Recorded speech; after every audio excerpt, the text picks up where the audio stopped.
রমজান উপলক্ষে ট্রাক সেলের মাধ্যমে সারা দেশে অতিরিক্ত ৯,০০০ মেট্রিক টন পণ্য টিসিবির মাধ্যমে সরবরাহ করা হবে বলে জানিয়েছেন বাণিজ্য উপদেষ্টা শেখ বশিরউদ্দিন। তিনি জানান, স্বল্প আয়ের ১২ লাখ পরিবার এই সুবিধা পাবে। টিসিবির ফ্যামিলি কার্ড ছাড়াই ট্রাক সেলের মাধ্যমে এই পণ্য সরবরাহ করা হবে। খুলনা শিববাড়ি মোড়ে ভ্রাম্যমাণ ট্রাকে টিসিবির পণ্য বিক্রয় কার্যক্রমের উদ্বোধনী অনুষ্ঠানে তিনি এসব কথা বলেন।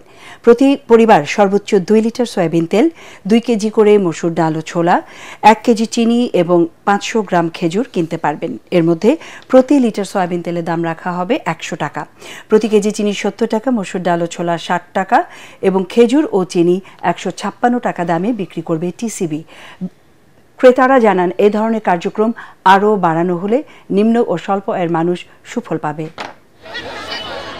১২ লক্ষ অতিরিক্ত পরিবারকে রমজানের শেষ দিন পর্যন্ত এই ট্রাক সেল কার্যক্রম চালু থাকবে এবং আমরা আশা করি এর বিনিময়ে বাজারে যে পণ্য মূল্যের যে স্থিতিশীলতা আমরা দেখতে পাচ্ছি, স্থিতিশীলতা থেকে নিম্নগামী, এর ফলে আমরা আশা করি যে বাজারে পণ্য মূল্য আরো সহনশীল হবে।